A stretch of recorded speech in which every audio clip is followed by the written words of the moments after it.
মমতা ব্যানার্জি যেটা করছেন সেটা কিছু না, সংখ্যালঘু পক্ষে তার নিজের পক্ষে আনার জন্য এইসব ভড়কবাজি করছেন। আজকে তো পরবের দিন, আজকে বিদেশের দিন নয়, সব মঞ্চ রাজনীতির মঞ্চ নয়, সব মঞ্চ ভোটের মঞ্চ নয়, কিন্তু আপনার কাছে কিছু যায় আসে না। এই মমতা ব্যানার্জির নেতৃত্বে পশ্চিমবঙ্গে মোদীর ইচ্ছা অনুযায়ী ওয়াকফ আইন পাস হয়েছে।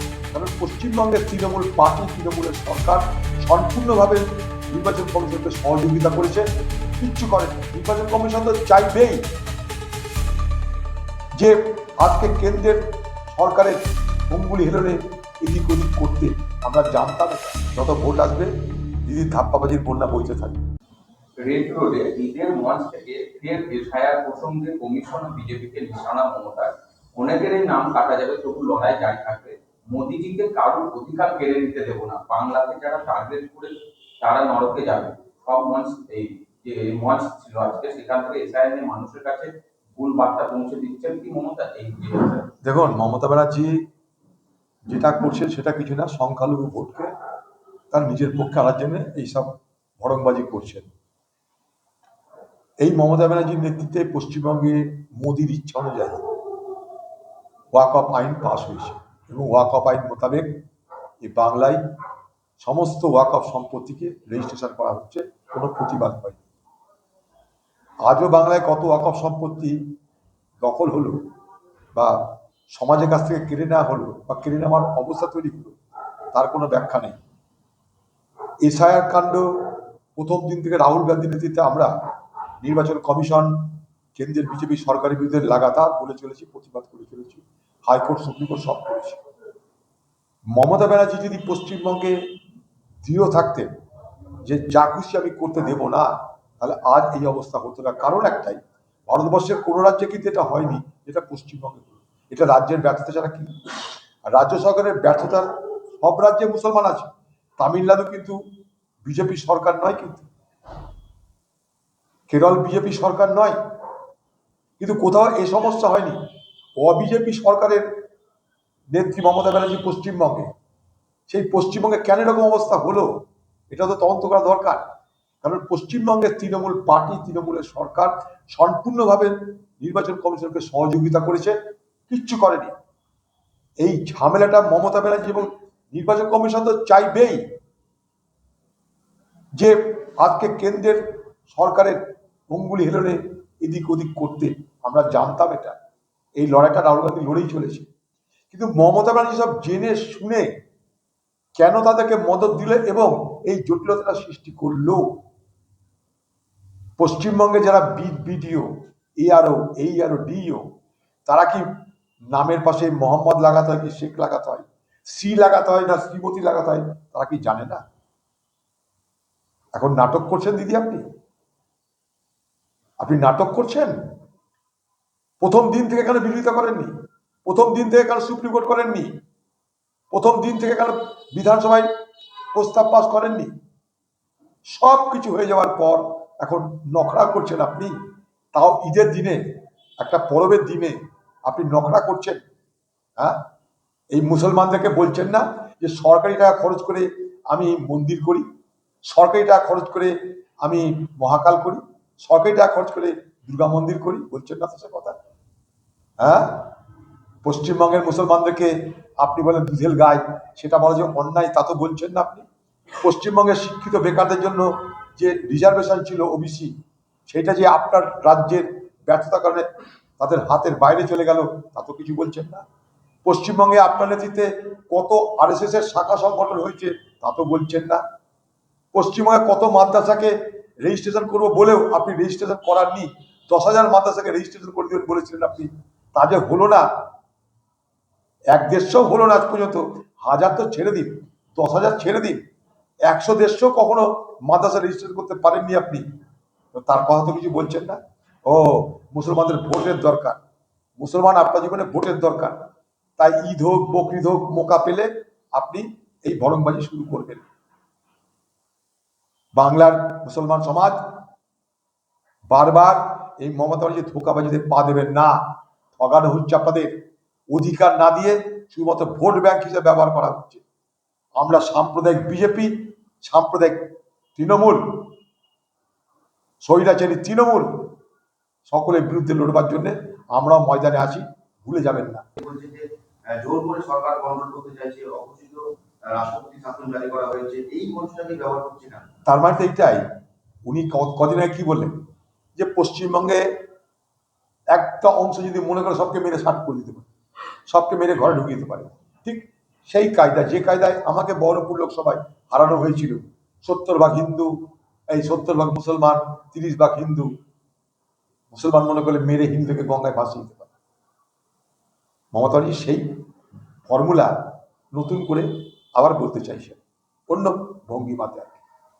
আজকে তো পরবের দিন, আজকে বিদেশের দিন নয়, সব মঞ্চ রাজনীতির মঞ্চ নয়, সব মঞ্চ ভোটের মঞ্চ নয়। কিন্তু আপনার কাছে কিছু যায় আসে নাকি? আপনার কাছে কিছু যায় আসে না, কারণ আপনি জানেন যে আজ লোক খেপানোর দিন। আনন্দের দিনটাকে আপনি লোক খেপানোর দিনে রূপান্তরিত করতে চাইছেন। নির্বাচন কমিশনের বিরুদ্ধে লড়ুন, দিল্লিতে যান, ধর্ণা করুন, আন্দোলন করুন। আপনার তো খোকা বলেছিল 1 লক্ষ লোক নিয়ে যাবে দিল্লিতে, একটাও লোক নিয়ে গেছে কোনদিন? আপনি সুপ্রিম কোর্টে গিয়ে আরো ঝঞ্ঝাট পাকিয়ে এলেন, জটিল তো ছিল, আরো জটিল করে এলেন। আপনার সরকারি অফিসারদেরকে আপনি একবারে বলেননি যে যেমন করে হোক প্রত্যেকটা ভোটারের নাম তুলতে হবে। সুপ্রিম কোর্টে গিয়ে আপনি এমন কায়দা করলেন যে সুপ্রিম কোর্ট থেকে এখানটায় বিচারকদের হাতে আজকে এসআইআর চলে এলো। এই ঝঞ্ঝাট পাকালো কে?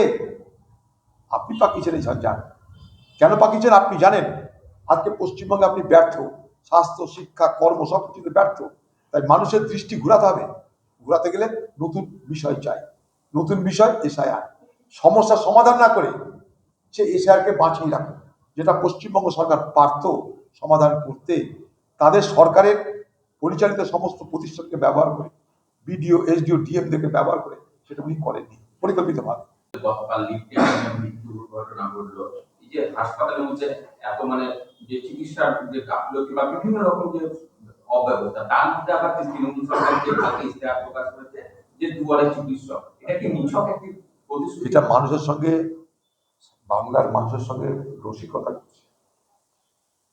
দুয়ারে চিকিৎসক না করে আপনি হাসপাতালে চিকিৎসার ব্যবস্থা করুন। কেউ আপনাকে দুয়ারে চিকিৎসক হতে বলেনি। কবে বলবেন দুয়ারে দুয়ারে ডাক্তার? আপনার কেউ চাইবে। মানুষ পয়সা খরচ করেই করতে চাইছে সবকিছু। দুয়ারে মদ দিয়েছেন, দুয়ারে জুয়া দিয়েছেন, দুয়ারে লটারির টিকিট দিয়েছেন। আর দুয়ারে স্বাস্থ্য না করে আপনি স্বাস্থ্যমন্ত্রী হিসেবে পদত্যাগ করুন, তারপর আপনি স্বাস্থ্য নিয়ে কথা বলুন। এই আরজিকর কাণ্ডের ঘটনায় আপনার সরকারের ব্যর্থতা, আপনার অকর্মণ্যতা কি একবারও স্বীকার করতে ইচ্ছা করল না? সারা বাংলার প্রত্যেকটা হাসপাতালের এই অবস্থা। দুয়ারে আর চিকিৎসা না দিয়ে, ভরংবাজি না করে, বাংলার এই প্রতিশ্রুতির বন্যা না বইয়ে বাংলার মুখ্যমন্ত্রী কাজের কথা কিছু বললে, এই যে 10 দফা প্রতিশ্রুতি, এটা হচ্ছে 10 দফা ভাড়ামি, 10 দফা ধাপ্পাবাজি। 10 দফা ধাপ্পাবাজিতে বাংলার মানুষ প্রভাবিত হবেন না। এই ধাপ্পাবাজির বন্যা বইবে এখন। যত ভোট আসবে দিদির ধাপ্পাবাজির বন্যা বইতে থাকবে। এই 10 দফা ধাপ্পাবাজিতে বাংলা মানুষ কাঁদ দেবেন না।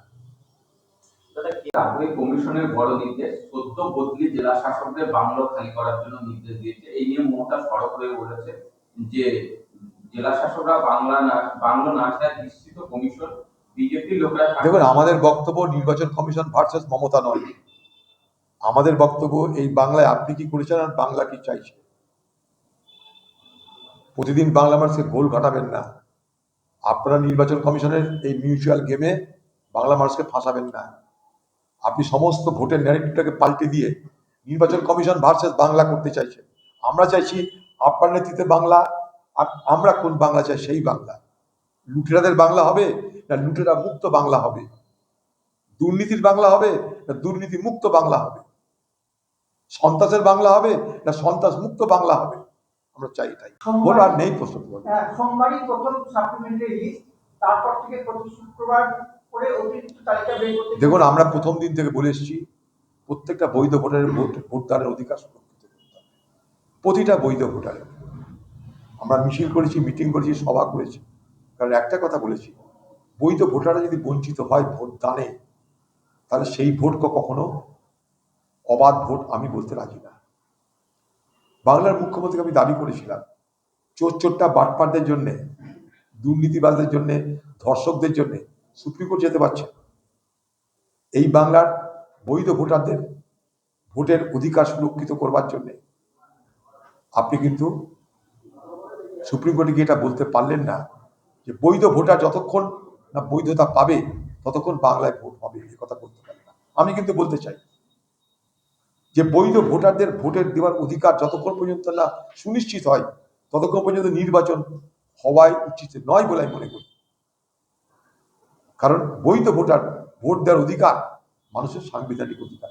সেই অধিকার নির্বাচন কমিশন বা রাজ্যের এই একের সঙ্গে অপরের এই দেখানো মারামারিতে, লোক দেখানো মারামারিতে যেন তারা বঞ্চিত না হয়। ঘাটপাড়ায় কাঁদি ঘাটপাড়ায় হ্যাঁ, পুরনো বিবাদকে ঘিরে একটা পরিবারের উপর দুষ্কৃতী হামলা, এবং সেই পরিবার তাদের কাছ থেকে যে আগ্নেয়াস্ত্র উদ্ধার করে নিয়েছে, মানে আঙ্গাল বাচ্চা একটা ড্রাইভার বাচ্চা তাকে উদ্ধার করে একই পরিবারের ছজন আহত। আমি জানি, এর মধ্যে আমি নির্বাচন কমিশনকে অবগত করি সেই বিষয়টা, এবং নির্বাচন কমিশনকে অবগত করানোর পর সেখানে গ্রেপ্তার হয়েছে। ওখানকার যে পিট হাউস হাটপাড়ার আর কাদির যিনি আইসি সাহেব গোটা ব্যাপারটাকে ধামাচাপা দেওয়ার জন্য আপ্রাণ চেষ্টা করেছেন। আপনারা খোঁজ নিয়ে দেখবেন যে যাদের পরিবারে হামলা তাদের পরিবারের লোককে দ্বিতীয়বার সেই পরিবারে ঢুকতে দিচ্ছে না, সে তাদের নিজেদের বাড়িতে ঢুকতে দিচ্ছে না এখানকার পুলিশ। এগুলো কমপ্লেন করেছি আমরা, যথাযথ ব্যবস্থা নেওয়ার আশা রাখছি। কারণ রাজ্য সরকার মনে করলেও এখন সবকিছু ধামাচাপা দেওয়া যাবে না। আমরা নির্বাচন কমিশনের কথা বলেছি, সিআরপিএফ মোতায়েন হয়েছে, গোকর্ণ হাসপাতালেও সিআরপিএফ কেন্দ্রীয় বাহিনী মোতায়েন হয়েছে এই ঘটনাকে কেন্দ্র করে। বাংলার ভোটে 2400 কোম্পানি বাহিনী, মার্চের শেষে 17 এপ্রিল পর্যন্ত ধাপে ধাপে আসবে কেন্দ্রীয় বাহিনী। ভোটের পরেও আমরা চাই বাংলায় সবাই মানুষ, প্রত্যেকটা ভোটার নির্ভয়ে নির্বিঘ্নে ভোট দিতে পারে। বাংলার সন্ত্রাস সম্পর্কে সারা বিশ্ব জানে, সারা ভারতবর্ষ জানে। শুধু সিআরপিএফ দিয়ে হবে না, এই সিআরপিএফকে পরিচালনা করে এখানকার পুলিশ। তাদেরকে যতক্ষণ না সিধা করা যাবে ততক্ষণ নির্বাচন সন্ত্রাস মুক্ত করার বিষয়টা প্রস্তুত থাকবে।